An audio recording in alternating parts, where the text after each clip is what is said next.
తెలంగాణ ప్రజలందరికీ నమస్కారం. మరి ఈరోజు కేంద్ర మంత్రి కిషన్ రెడ్డి గారు 16,000 కోట్ల విలువైనటువంటి 40 లక్షల టన్నుల బొగ్గు మాయమని చెప్పి దాదాపు నెల రోజులైంది. అయిన తర్వాత మరి 3-4 రోజులకైనా ఉత్తరం రాసిండు. మామూలుగా ఆయన పిఎన్ఆర్ నంబర్ కూడా ఏమైనా తీయరు. ఈరోజు దీనిపైన ప్రతిపక్షాలు 2 రోజులు మాట్లాడినట్టు చేసింది. అసలు దాని సబ్జెక్టే మర్చిపోయింది, అందరు వదిలేసిండు ఈరోజు. అయితే ఈరోజు 40 లక్షల టన్నుల బొగ్గు ఎక్కడ మాయమవుతుంది? ఏ ఎలుకలు తిన్నాయి, ఏ పందికొక్కులు తిన్నాయో ఇవాటి వరకు ఎవరు చెప్తలేరు. ప్రతిపక్షాలు మాట్లాడేది దీని మాట్లాడేది. మళ్ళీ తెలంగాణలో ఏంటంటే ఇలా ఆర్థిక సంక్షోభం ఏర్పడ్డది అని సంక్షేమ పథకాలు దూరం పెడుతుంది, ఫీజు రియంబర్స్మెంట్ రూపు పెడుతుంది, నిరుద్యోగ వృత్తికి దూరం పెడుతుంది, ప్రతి దానికి ఈరోజు దూరం పెట్టే పరిస్థితి ఉన్నది.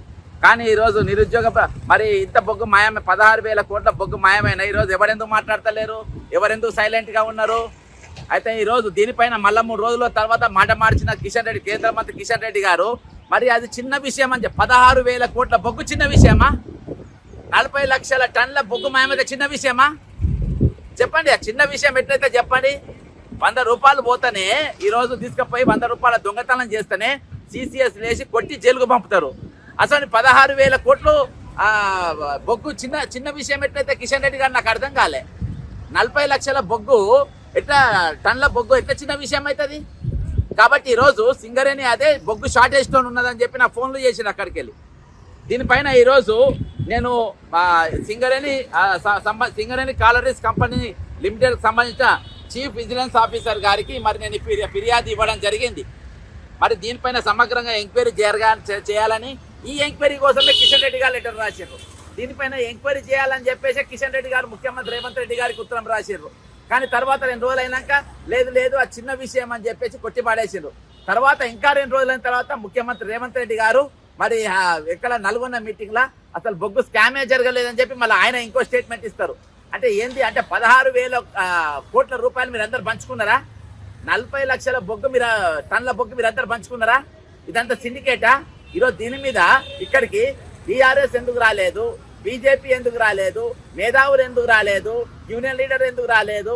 ఈ 40 లక్షల టన్నుల బొగ్గు మాయమైతే ఎవడు ఎందుకు మాట్లాడతలేరు? పోనీ సరే ఇవన్నీ ఎలుకలు తిన్నాయి, పందికొక్కులు తిన్నాయి అని చెప్పి రిపోర్ట్ చేయండి.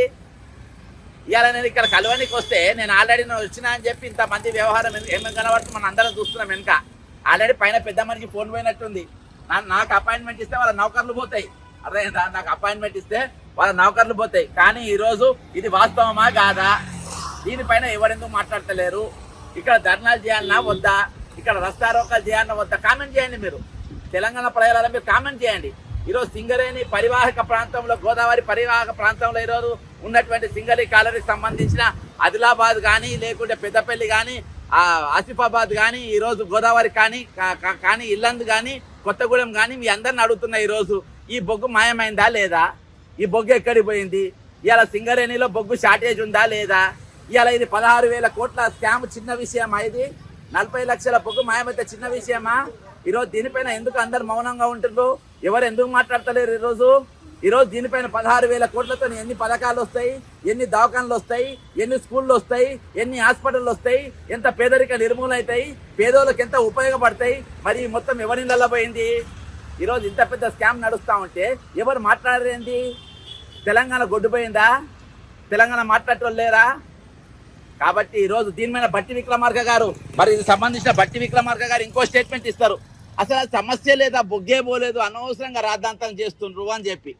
అర్థమైందా? నువ్వు ఒక కమిషన్ల దొంగవు బట్టి విక్రమార్క, నువ్వు ఒక కమిషన్ దొంగవు, నువ్వు కమిషన్ ఏజెంట్. నువ్వు చెప్తావా బొగ్గు మాయమైందో లేదో? నువ్వు కూడా మాట్లాడాలన్నా? అంటే కిషన్ రెడ్డి గారికి తెలియదా? కిషన్ రెడ్డి గారికి అవగాహన లేదా? సరే, కిషన్ రెడ్డి గారికి అవగాహన లేకుండా ఉత్తరం రాసింది అనుకుందాం.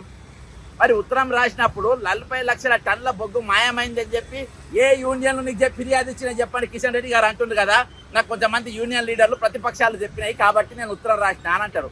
నేను కిషన్ రెడ్డి గారిని ఒకనే అడుగుతా, మరి ఆ బొగ్గు మాయమైందని చెప్పి అసోసియేషన్లు యూనియన్ లెటర్ ఇచ్చిన ఏ యూనియన్ లెటర్ ఇచ్చినా లెటర్ బయటపెట్టు. ఏ యూనియన్ నీకు ఆ ఫిర్యాదు ఏ రోజు ఏ తారీఖు ఇచ్చింది, ఎక్కడ ఇచ్చింది, ఆ ప్లేసు టైము బయటపెట్టి ఆ ఉత్తరం. ఏ ప్రతిపక్ష పార్టీ నీకు ఉత్తరం రాసింది, ఈ విషయం చెప్పి బయటపెట్టింది. అరే నీ దగ్గర పోతే నీ బీజేపీ కార్యకర్తలు ఒక రికమెండేషన్ లెటర్ ఇవ్వమంటే ఇవ్వవు. నీ ముఖానికి ఒక బీజేపీ కార్యకర్త వచ్చి నాకు ఒక చిన్న నౌకర్ కోసము, లేకుండా రైల్వే టికెట్ కన్ఫర్మేషన్ కోసము ఒక లెటర్ ఇవ్వమంటేనే నువ్వు ఇవ్వవు. నీ ముఖానికి ఈరోజు 40 లక్షల బొగ్గు మాయమని చెప్పి నువ్వు ఉత్తగానే ఇస్తారా లెటరు? ఉత్తగానే ఇస్తావా నువ్వు? నీ కార్యకర్తలు నువ్వు లెటర్ ఇవ్వవు కిషన్ రెడ్డి, అసలు నువ్వు దీనికి ఉత్తగానే ఇస్తావా? కాబట్టి 101% ఈ బొగ్గు మాయమైంది కాబట్టే కిషన్ రెడ్డి గారు ఉత్తరం ఇచ్చారు. ఒకవేళ అది అబద్ధం అయితే కిషన్ రెడ్డి గారు రాజీనామా కోరాలే. ఈరోజు కాంగ్రెస్ పార్టీ వాళ్ళు, కాంగ్రెస్ పార్టీ ముఖ్యమంత్రి గారు ఉప ముఖ్యమంత్రి రాజీనామా కోరాలే. 40 లక్షల బొగ్గు పోకముందు నువ్వు ఎట్లా పోయిందని చెప్తావు ఆ పిల్లగా అని చెప్పి రాజీనామా కోరాలి. ఎందుకు కొడతలేరు మీరు? పోయింది కాబట్టి, ఇంత కుంభకోణం జరిగింది కాబట్టి 16,000 కోట్ల రూపాయలు ఈరోజు బొగ్గు గల్లంతైంది కాబట్టి ఈరోజు ఒక్కొక్కరి కోసం దవాఖాన బిల్లులు కట్టలేక, చిన్నపిల్లల ఫీజులు కట్టలేక ఈరోజు సామాన్య కుటుంబాలు కొట్టిమిట్టి ఆడుతూ ఉంటే మీరు లక్షల కొద్ది ఏది బొగ్గు టన్నుల కొద్ది బొగ్గు తింటా ఉంటారు. 16,000 కోట్ల బొగ్గు తింటారు మీరు. ఎవరు మాట్లాడారు? చిన్న విషయమా ఇది? చిన్న విషయమా? జై తెలంగాణ, అమరవీరులకు జోహార్.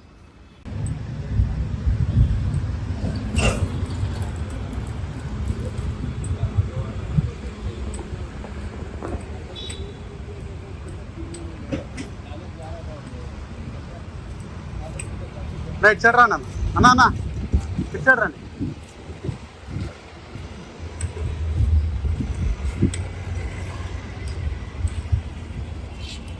వాళ్ళు ప్రోటోకాల్ అంటారు.